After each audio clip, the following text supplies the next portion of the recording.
Vous accompagner au plus près de votre activité, vous aider à décider, c'est notre engagement. Bienvenue dans Serre France Côte d'Armor, le podcast, un espace dédié aux entrepreneurs et aux acteurs du territoire. Nous faisons le point sur votre activité entre conjoncture économique, tendance du secteur, tendance de filière et levier à activer pour mieux anticiper l'avenir. Grâce à notre analyse et aux témoignages de professionnels de terrain, nous vous apportons une information claire, accessible et directement actionnable. Cap sur les défis et opportunités de votre activité. Plus de 4 millions d'entreprises sont concernées par la facture électronique en France. À terme, 100% des entreprises devront être en capacité de recevoir des factures électroniques. Pourtant, pour beaucoup de dirigeants, le sujet reste flou, parfois anxiogène. La facture électronique est souvent perçue comme une contrainte technique ou réglementaire. L'objectif de cet épisode est simple. Comprendre clairement ce que c'est, ce que ça change concrètement et comment aborder ce virage sans le subir. Pour m'aider justement à éclairer ce sujet, Erwan et Morgane sont à mes côtés. Bonjour à vous deux. Bonjour. Erwan Kouni, vous avez une double activité, vous êtes entrepreneur mais également agent commercial pour une entreprise basée aux Pays-Bas et en parallèle, l'entrepreneuriat est venu à vous puisque vous avez repris le camping familial, c'est bien ça ? C'est bien ça, oui. Il y a 2 ans maintenant, oui. Et ça, le temps passe vite. Morgane Chouet, vous êtes coach digital chez Serre France Côte d'Armor. Vous accompagnez les entreprises dans l'évolution de leur gestion administrative et notamment autour de ce sujet qu'est la facture électronique. Gros sujet du moment, non ? C'est tout à fait ça. Effectivement, c'est un gros sujet qu'on va aborder. Et justement, on va en parler. En parlant, justement, on se replongeons quelque peu en arrière. Avant ce contexte de facture électronique, comment fonctionnait la gestion administrative du camping ? Alors, quand j'ai repris il y a 2 ans, c'était donc une affaire familiale. Tout se faisait à la main. Donc, cahier Exacompta, chèque, aucun virement, tout se faisait à l'écrit, quoi.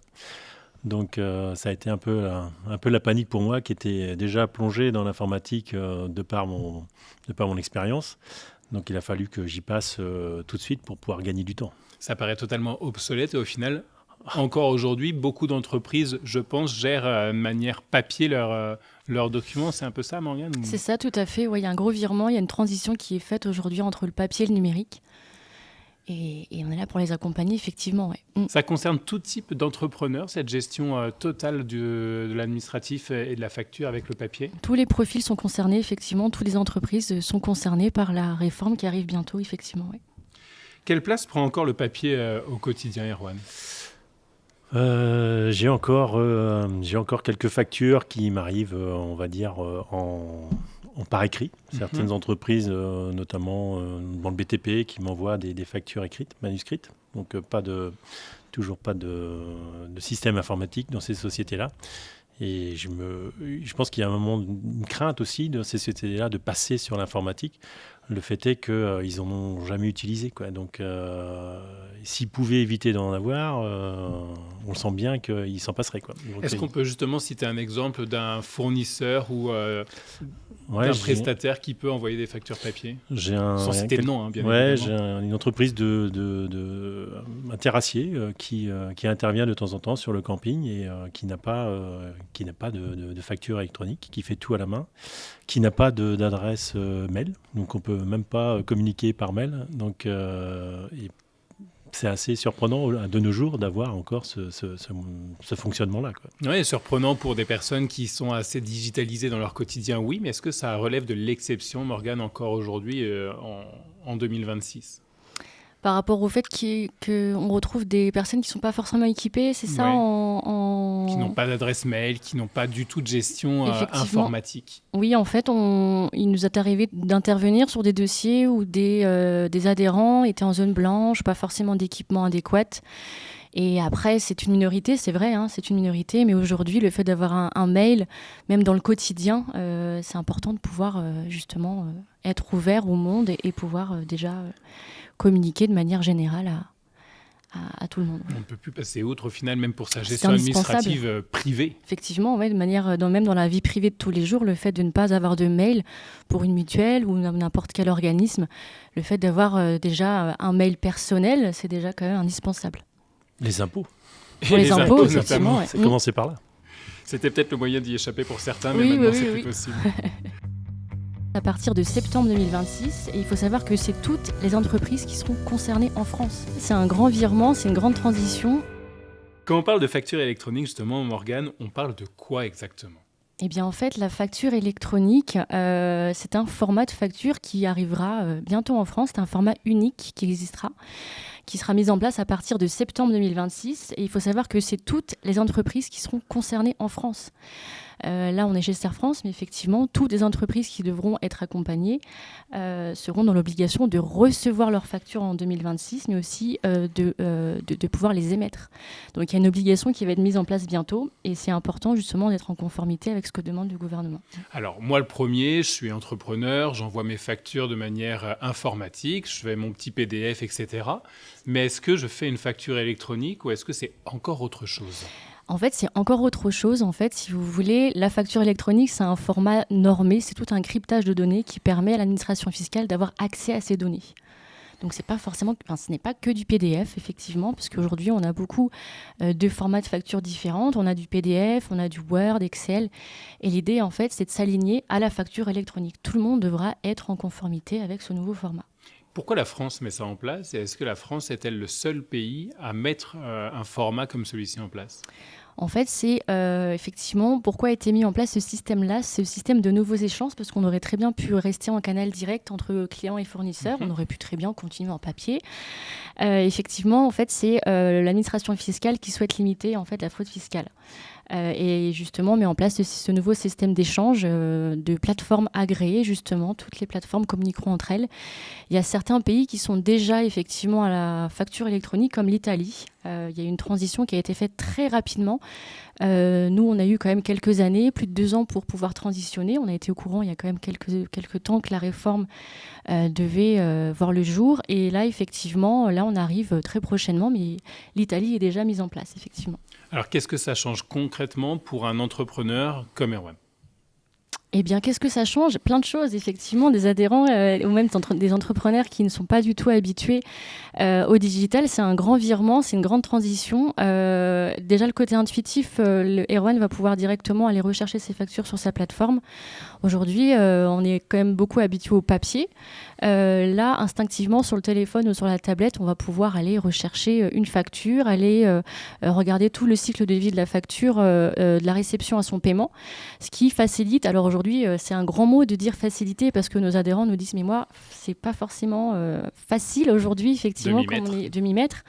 Mais nous, on est là justement pour les accompagner, leur donner les bons outils, savoir comment faire pour justement recevoir une facture, la pointer, la payer.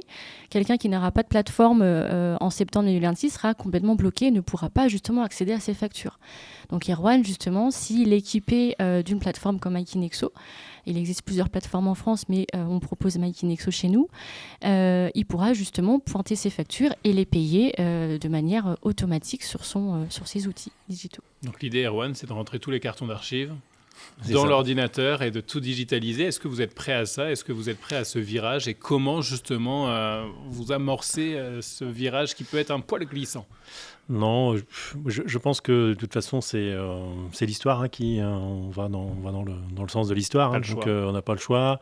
Moi, j'ai toujours considéré l'informatique comme une aide. Donc, ça me fait gagner du temps.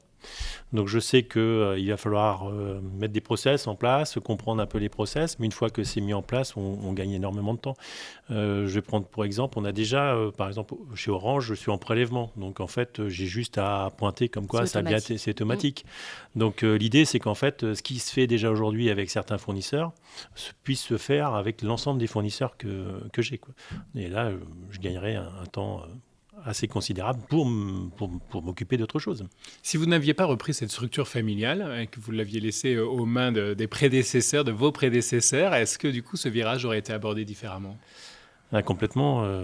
Voilà. J'ai des parents qui avaient l'âge de la retraite bien passé déjà, qui n'étaient pas très très enclins à se mettre à l'informatique, notamment mon beau-père qui est du milieu agricole, qui lui aujourd'hui c'est quelque chose qui est complètement lunaire, de passer d'une comptabilité écrite à un logiciel informatique, à dématérialisation de tout.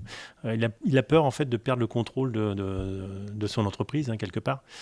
Mais je pense qu'une fois que les gens sont formés et informés, l'apprentissage est assez rapide finalement, parce que tout est fait pour que ça soit simple. Mais c'est surtout la peur en fait. Je pense que la peur de perdre le contrôle. De perdre le contrôle de son entreprise, de ne pas pouvoir gérer. Souvent les gens sont terre à terre, souvent avec besoin de billets, ils ont vécu là-dedans. Je parle pour les anciens, et de perdre ce contrôle-là, tout ce qui est numérique, pour eux, c'est un peu compliqué. Ouais. Il y a des appréhensions, justement. Il y a la perte de contrôle, certes, mais il y a aussi cette cybersécurité, ce sujet qui fait tant peur aussi. On n'est pas à l'abri de se faire pirater sa boîte mail, de se faire pirater son ordinateur avec ses documents dedans. Et on considère tous nos documents d'entrepreneuriat comme des trésors et des documents vraiment sensibles. À conserver, des données sensibles. Comment on répond justement à ces différentes appréhensions ? Effectivement, il y a une crainte autour du piratage informatique. Après, moi, le discours que j'ai envers nos adhérents, c'est que, en fait, leurs banques, leurs assureurs, n'importe qui, finalement, garantit une sécurité. Nous, chez Serre France, on a quand même un système de sécurisation de données qui fait qu'on a des serveurs externes qui permettent de récupérer des données. Sachant en plus que notre plateforme Aikinexo, c'est un produit qui a été créé en Bretagne, donc en termes de périmètre de sécurité de données, on est assez restreint, c'est pas une plateforme qui est nationale. Donc après, ça rassure effectivement nos adhérents. On a fait des offres de cybersécurité, des formations de cybersécurité pour sensibiliser nos adhérents sur des gestionnaires de mots de passe, sur les antivirus, etc. On met en place une plateforme de sécurité. Après, c'est aussi à nos adhérents et aux Français, de manière générale, d'être vigilants sur l'ouverture de mails, surtout finalement, puisque c'est vrai qu'on est enclin dans le digital. Et aujourd'hui, c'est un petit peu faire le tri, effectivement, sur ce qu'on reçoit, ce qu'on ne reçoit pas. Donc nous, chez Serre France, effectivement, on a quand même, en termes de sécurité de données, on est quand même armés. On a plusieurs boucliers qui sont là pour pouvoir contrer les cyberattaques. Mais on le voit aujourd'hui, de plus en plus de grosses structures. La Poste récemment, certains hôpitaux se font hacker. On a aussi des leurres qui sont de plus en plus crédibles quand on reçoit des mails avec des adresses mail qui sont vraiment percutantes. Comment on fait vraiment pour faire confiance à n'importe quelle plateforme de digitalisation et de gestion de factures électroniques, qu'elle soit la vôtre, puisque vous travaillez chez Serre France Côte d'Armor, ou une autre ? En fait, la vigilance, elle tourne autour de l'humain aussi. Nous, par exemple, chez Serre France, c'est vrai qu'il y a des communications qui sont faites par mail.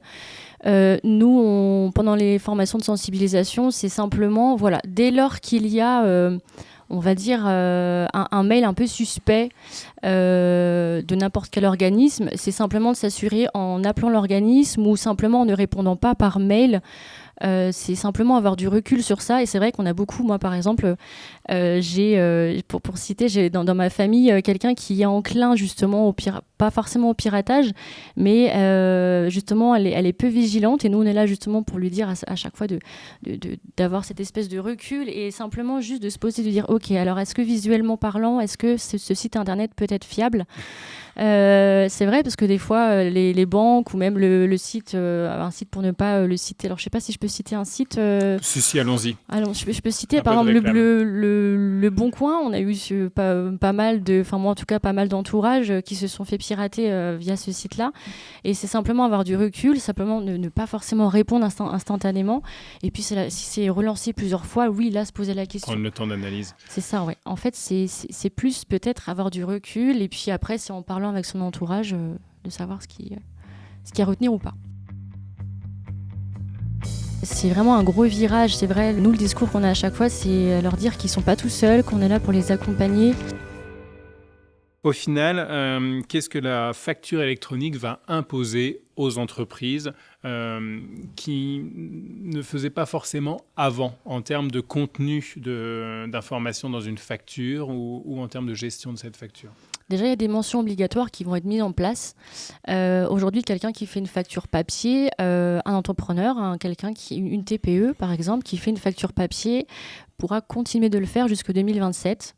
À partir de septembre 2027, il sera dans l'obligation de devoir émettre des factures au format XML, au format électronique. Donc aujourd'hui, quelqu'un qui effectivement génère une facture à la main, comme tout à l'heure disait Erwan, il y a son entourage justement qui était habitué aux factures papier. Là, effectivement, il devra passer à partir de cette échéance-là, en 2027, à la facture électronique. Je ne sais pas si ça répond à la question. Si, ça répond à la question sur les contraintes de temps, mais aussi les contraintes, en effet, d'information à y faire figurer. Mais tout ça, c'est un mécanisme à prendre en compte et à mettre en place. Erwan, vous êtes accompagné là-dessus, vous ? Je me fais accompagner.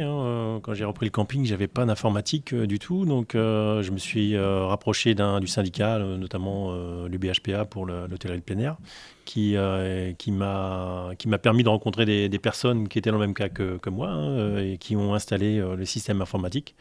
Et ça m'a été utile, parce que c'est vrai que quand on est tout seul, à un moment donné, on a un peu peur. On ne sait pas quel logiciel on doit prendre. Est-ce que ça va être adapté par rapport à mon type d'entreprise ?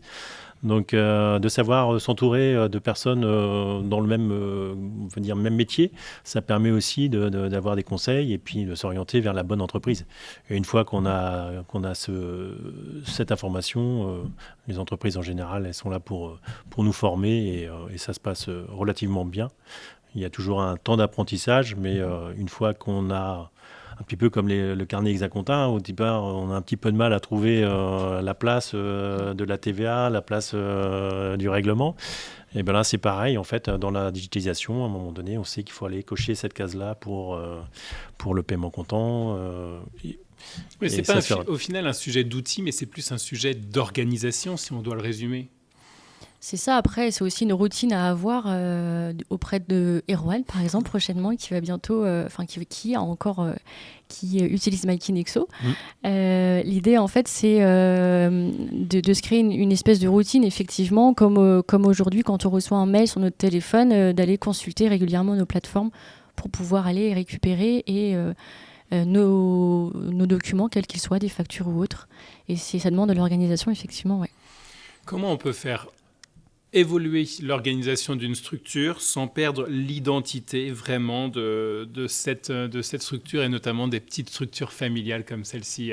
Il y a un vrai virage à prendre, mais comment on arrive justement à mettre les gens dans ce moule sans trop les perturber? Justement, il y a tout un accompagnement et un suivi. Justement, c'est pas parce qu'on fait une formation une seule fois qu'on lâche nos adhérents. On va pouvoir les suivre tout au long de leur évolution.